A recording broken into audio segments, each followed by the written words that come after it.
Pemirsa sekalian dan juga penonton di studio, kita datang kembali dan berjumpa dalam acara Talkshow Kesehatan nomor 1 di Indonesia. Ayo hidup sehat.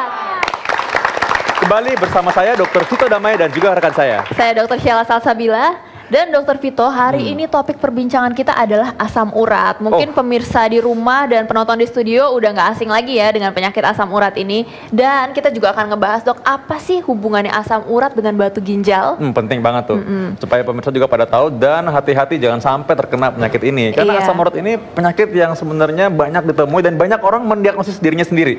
Datang sudah bilang, wah ini pegal-pegal, ini kayaknya asam urat. Dia bilang, oh ini punggungku sakit asam urat. Sakit kepala juga asam urat. Jadi semuanya asam urat. Nah, coba kita lihat orang-orang mana saja yang pernah terkena asam urat. Ada dalam tayangan berikut ini. Oh, ini adalah Presiden Amerika ke-6, Benjamin Franklin. Udah lama sekali ternyata udah ada asam urat juga. Jared Leto. Jared Leto. Wow, aku ngefans banget nih sama Jared Leto. Tapi dia asam uratan loh. Asam urat ya ternyata, dok.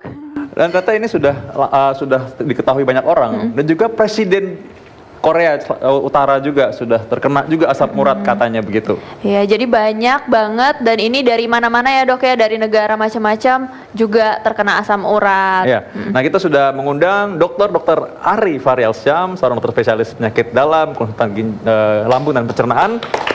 Halo dokter, selamat siang. Selamat siang, dokter. Dok, kita lagi ngomong mengenai asam urat, dok, ini. Asam urat ini kan banyak orang tadi kita udah bilang mendiagnosis dirinya sendiri ya, dokter ya. Pasti dokter punya pengalaman soal ini juga. Ya, jadi saya mesti lurusin dulu nih. Setiap orang itu pasti ada asam urat. Jadi yang kita bicarakan ini adalah penyakit asam urat, yaitu adanya peningkatan dari asam urat seseorang gitu. Jadi kalau kita bicara soal penyakit asam urat, itu mesti dicek dulu apakah memang kadar asam uratnya tinggi atau tidak. Jadi nggak bisa kita bilang pegel-pegel asam urat nih, nggak bisa. Karena kadang-kadang akhirnya pasien itu atau masyarakat itu mencari obat sendiri, datang ke toko obat. Ada nggak nih obat untuk asam urat? Dikasih nih obat ini. Padahal sebenarnya dia mungkin nggak ada masalah dengan asam uratnya. Kadar asam uratnya mungkin normal gitu loh. Nah, kita akan ngebahas lebih lanjut lagi nih mengenai asam urat. Tapi sebelumnya kita simak dulu tayangan masyarakat mengenai hal ini.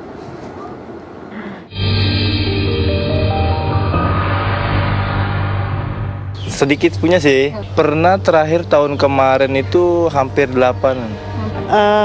Baru gejala sih, sekitar 7.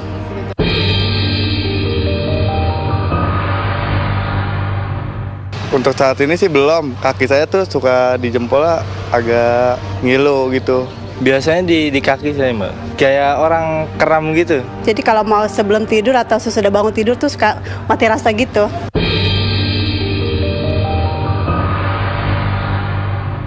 Paling olahraga aja sih.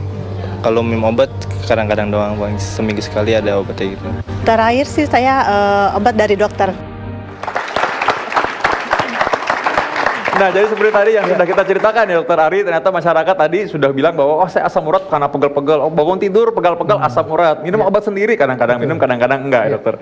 Ya, tadi udah ada betul tuh bahwa dia bercerita asam uratnya 8. Asam urat 8 itu udah tinggi sebenarnya. Jadi ada tergantung lab, ada yang menggunakan kriteria 7, di bawah 7 ada yang 6,5 ya. Oke, kalau 8 itu memang udah tinggi ya. Kita patokan ngobatin juga kalau di atas 8 baru minum obat. Jadi kalau masih di bawah 8 dia atur dietnya aja.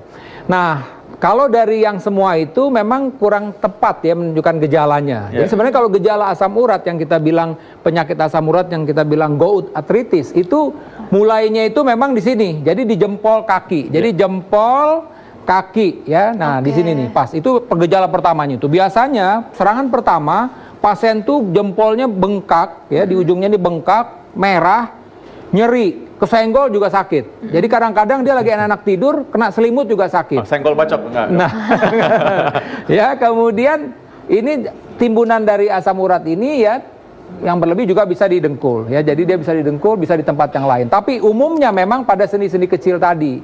Tadi nggak mungkin dia ada di otot, makanya pegel-pegel mungkin ada hal yang lain. Dia bilang sampai nggak berasa kesemutan itu mungkin masalah persarapan gitu. Jadi ini mesti benar-benar masyarakat ya dengan gambar ini jelas. Gejala yang khas itu adalah pada jempol kaki ya timbul bengkak, nyeri dan kesenggol pun juga sakit gitu dan kemerahan. Itu jelas itu tanda khas bahwa dia memang yang kita bilang mengalami serangan penyakit asam urat atau istilah yang kita medis kita gunakan tuh gout arthritis. Nah, itu yang kita bilang seperti itu. Nah, mungkin penonton di studio dan pemirsa di rumah juga pernah dengar nih, Dok, mitos-mitos yang beredaran bahwa asam urat itu nggak boleh dipijit. Itu sebenarnya gimana, Dok? Ya, sekarang sih kita begini aja, dalam keadaan nyeri, dalam keadaan bengkak segini, boro-boro dipijit. Kesenggol aja sakit. Nah, kesenggol dari selimut aja udah kesakitan. Memang sebaiknya jangan, karena ini kan jelas. Kalau untuk yang dipijit itu mungkin otot biasanya. Jadi kita misal membuat relaksasi segala macam. Karena ini problem utamanya itu di sendi. Ya kan? Di sendi salah-salah malah bisa terjadi infeksi. Ya dipaksa, ini kan ada suatu peradangan dipaksa diurut malah jadi infeksi, malah jadi masalah. Nah, itu yang jadi memang harus menjadi perhatian. Betul, memang ini hati-hati. Tapi kalau ini problemnya di otot misalnya, nah bahagian dari pengurutan itu kan membuat relaksasi, membuat lemas otot kita, ya silakan kalau diurut. Tapi kalau untuk gout arthritis yang benar-benar serangan seperti ini memang tidak dianjurkan ini ya dokter ya, sampai kemerahan. Benar. Lagi jadi tanda-tanda radang tadi ya jelas. Ya bengkak, kemudian merah, ya kan nyeri, ya kan. Itu tanda-tanda khas dari, dan dia tidak bisa berfungsi dengan normal. Jadi dia tidak bisa menggerakkan jempolnya tuh naik turun nggak bisa. Kenapa ya? Karena lagi meradang di situ. Jadi sakit banget. Geraknya susah ya. Ini terutama juga bagi perempuan tuh susah dong kalau dia pergi keluar-keluar mesti harus pakai sepatu sandal yang udah dipilih-pilih. Ya. Biasanya serangannya ya lagi enak-enak tidur. Nah, karena mungkin pas sorenya itu makan sate kambing misalnya. Itu bisa salah satu cetusnya tuh jero-jeroan, malamnya dia kambuh asam uratnya. Bisa sering terjadi seperti itu. Atau paginya kok jalannya pincang. Kenapa lo pincang? Iya nih gara-gara semalam mungkin dia cerita makan jero-jeroan atau apa misalnya seperti itu.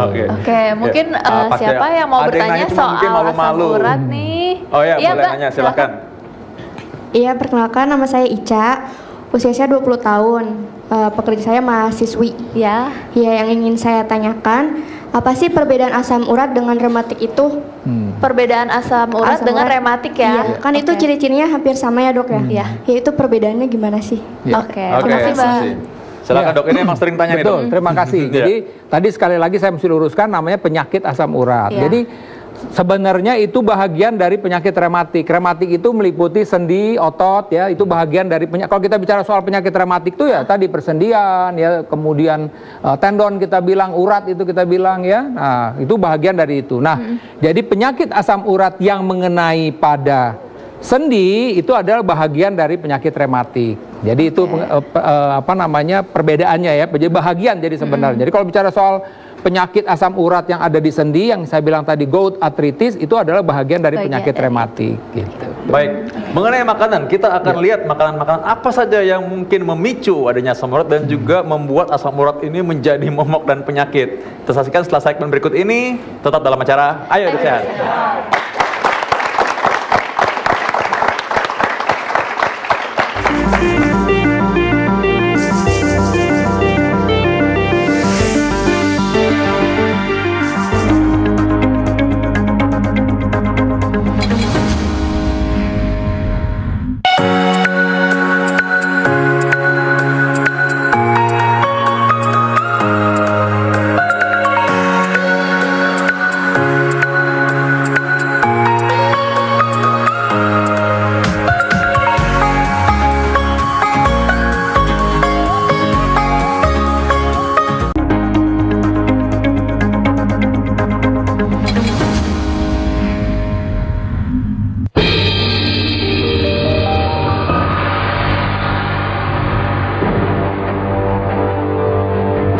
Lama juga sekitar 3 tahunan, 7 kurang sedikit lah, 7 kurang udah maksimal gitu, memang udah maksimum kan 7 ya, jadi 7 tuh udah ini banget gitu loh. Begitu tahu saya cek langsung asam urat tinggi, saya ke dokter dikasih obat, saya minum sekitar 1 minggu saya minum, ya lumayan, tapi kambuh lagi saya akhirnya minum obat-obatan tradisional. Minum air rebusan air sirih sama daun salam. Lebih efektif minum itu sih memang minum rebusan tradisional ya. Tapi saya juga diimbangi dengan obat dokter, tentunya nggak murni tradisional. Saya seling-seling gitu, kadang juga pakai obat dokter gitu. Ya pola makannya otomatis saya langsung berubah ya. Katanya kan memang yang kacang-kacangan itu, saya memang hobinya tuh kacang goreng segala macam kacang gitu. Jadi memang agak dikurangin. Cuma sekarang-kadang minum susu kedelai juga sih. Enggak, saya biasanya langsung rendam air garam. Tangan sih ya, kalau lutut kan susah. Tapi kalau kita lebih sering jari-jari ini semua sepuluh-sepuluhnya tuh sakit gitu kan, ngilu itu hampir sepanjang masa setiap hari gitu ya. Paling jedanya tuh 3 jam, nanti kambuh lagi setiap hari itu. Makanya saya kalau begitu langsung saya rendam pakai air garam aja, air hangat terus dikasih garam gitu, saya rendam aja. Itu agak berkurang sedikit. Jari-jari 10 jari sama lutut tuh kalau habis sholat juga kadang mau bangun tuh suka susah gitu kan, dari duduk dari itu juga susah bangun gitu. Paling ini banget sih ya lutut sama jari-jari ini. Dok, saya mau tanya nih, kalau asam urat itu ada obatnya atau harus terapi apa yang supaya nggak kambuh-kambuh lagi? Apa harus saya mengurangi pola makannya, dikuranginya makanan yang berbentuk seperti apa, Dok? Terima kasih. Kembali lagi pemirsa dalam acara Ayo Hidup Sehat. Nah, tadi kita udah sempat lihat nih cerita dari salah satu penderita asam urat. Ya, kalau kita lihat makanan di depan kita ini, kan godaan-godaan yang sangat menggoda. Lihat kita ada babat, ada usus, ada ini kesukaan saya sebenarnya. Tapi ini sih nggak terlalu. Yang ini nih yang paling menggoda banget nih. Aduh, apalagi pakai nasi hangat. Gimana Dokter Ari? Ya, jadi tadi jawab pertanyaan Ibu tadi ya, bahwa bagaimana bisa diobatin nggak? Bisa diobatin. Pertama memang tadi itu ya, kalau tergantung tadi kadar asam uratnya berapa.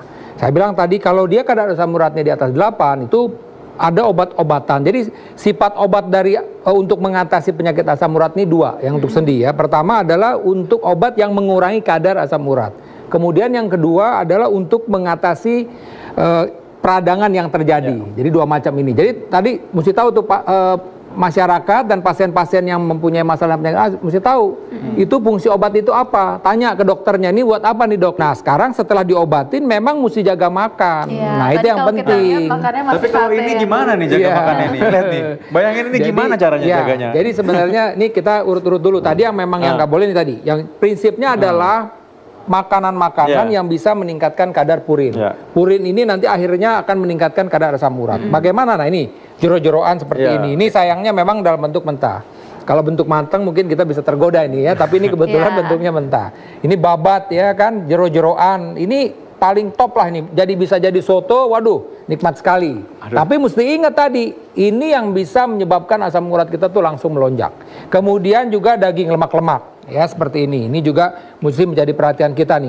Kalau kadar asam urat kita udah di atas 7 tadi udah mesti mengurangin ini. Kalau enggak nanti terus akan meningkat. Ya kemudian, nah kadang-kadang itu tadi informasi tuh bagaimana dengan kacang-kacangan dok ekstrim. Nah sebenarnya kacang-kacangan itu sampai batas asam urat di atas di bawah 10 masih oke sebenarnya. Tapi tetap tidak boleh berlebihan.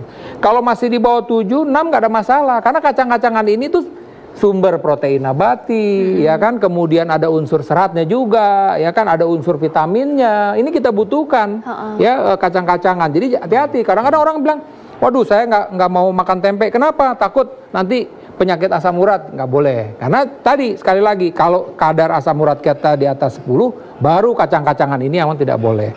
Bagaimana dengan jengkol, ya kan? Nah, jengkol ini tadi yang jadi masalah adalah bahwa jengkol ini memang tadi nih, kalau sebenarnya kalau dilihat dari nilai gizinya dia ada karbohidratnya, ya kan? Kemudian ada unsur proteinnya juga, walaupun ini bilang masih bagian dari nabati. Kemudian ada seratnya, ya kan? Ada vitaminnya juga. Cuman masalahnya di jengkol ini ada yang kita bilang asam jengkolat dan sulfur. Sulfur inilah yang bikin bau. Kadang-kadang buang air besar kita juga jadi bau, ya kan? Kencingnya juga jadi bau, ya kan? Nah, hawa kita juga jadi bau, ya kan? Ya itu karena tadi sulfur tadi itu. Nah, asam jengkolat inilah yang bisa membentuk kristal di ginjal yang akhirnya bisa menyumbat, akhirnya bisa orang itu kita bilang keracunan jengkol. Ya, keracunan jengkol akhirnya ya harus pertolongan dokter. Jengkolan jadi berarti ya. Betul. Jengkolan. Nah, jadi jangan sampai kita udah penyakit asam urat, akhirnya kita juga jengkolan. Jadi ada 2. Nah ini tadi, yang penting juga tadi saya bilang tadi, sekali lagi kalau memang tergantung kadar asam urat tadi. Kalau kadar asam urat kita masih di bawah 8 nggak ada masalah. Nggak ada masalah ya, berarti boleh nih dimakan. Happy, yuk. Oke, ya itu hal yang mesti diperhatikan. Pasti banyak pertanyaan masyarakat dan kita punya pertanyaan masyarakat yang mereka upload di laman media sosial kita di Facebook. Coba kita lihat pertanyaan berikut ini.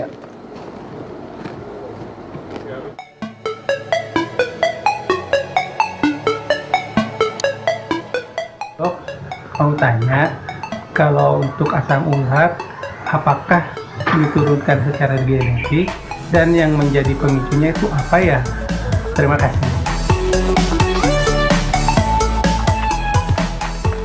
Oke, jadi yang diwariskan bukan cuma tanah, mobil, dan sertifikat berharga, tapi juga asam urat katanya. Ya, betul. Jadi memang ada faktor genetik. Jadi ini bicara soal ada artinya suatu kelainan yang dimana memang seorang itu walaupun misalnya makannya udah dijaga tapi produksi asam uratnya berlebih-lebihan.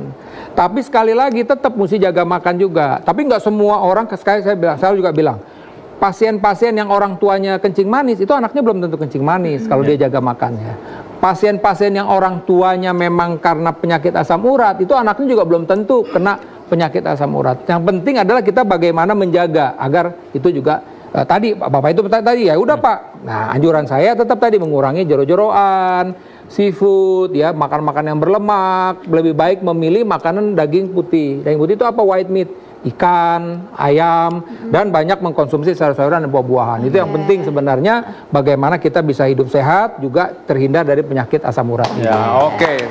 Mudah-mudahan semua orang yang di sini terhindar dari asam urat. Nah, tadi berhubungan soal tadi jengkolan yang makanan yang godaannya sungguh menggoda ini, tadi bisa mengganggu juga, membuat kristal di dalam ginjal dan menyebabkan gangguan pada ginjal. Ngomong-ngomong soal itu, kita sudah akan mengundang Dr. Ahmad Budi Santoso, seorang spesialis urologi. Selamat siang, dokter. Apa kabar? Baik. Mudah-mudahan sih nggak jengkolan kita. Mari dok. Kita tadi lagi asik ngomong asam urat sebenarnya. Ya. Lalu sekarang kita ngomong soal jengkolan. Tadi kan Dr. Ari tadi sudah menyebut bahwa jangan sampai orang terkena asam urat lalu terkena juga jengkolan di mempengaruhi ginjalnya. Coba secara singkat dokter mungkin bisa memberikan insight buat masyarakat. Ya, jadi ginjal itu fungsinya adalah seperti mesin cuci itu, Bu. Mesin cuci. Ya. Seperti tadi Dr. Ari bilang, di dalam diri kita tuh ada asam urat, ada kalsium. Ini ya, kalau gambaran. Ya, batu-batu kecil ini dia. Kalau dia jumlahnya sesuai dengan kadar normal tubuh, dia bisa dikeluarkan dari tubuh dengan bagus. Namun jika misalnya kadar asam uratnya meningkat, otomatis kerja ginjal juga akan semakin berat. Akan ada tumpukan mula-mula kecil, batu-batu kecil, tapi lama-lama akan menarik teman-temannya sehingga menjadi batu yang besar. Nah, kadar asam uratnya berapa tuh dok? Mungkin pemirsa di rumah sama penonton di studio juga penasaran nih dok, kadar asam urat yang udah bahaya dan menyebabkan batu ginjal. Biasanya sih di atas 8, seperti tadi Dr. Ari bilang. Batu ginjal ini kalau sudah terkena, orang sangat menderita sekali. Kita lihat penjelasan berikut ini, jangan kemana-mana, tetap dalam acara Ayo Hidup Sehat.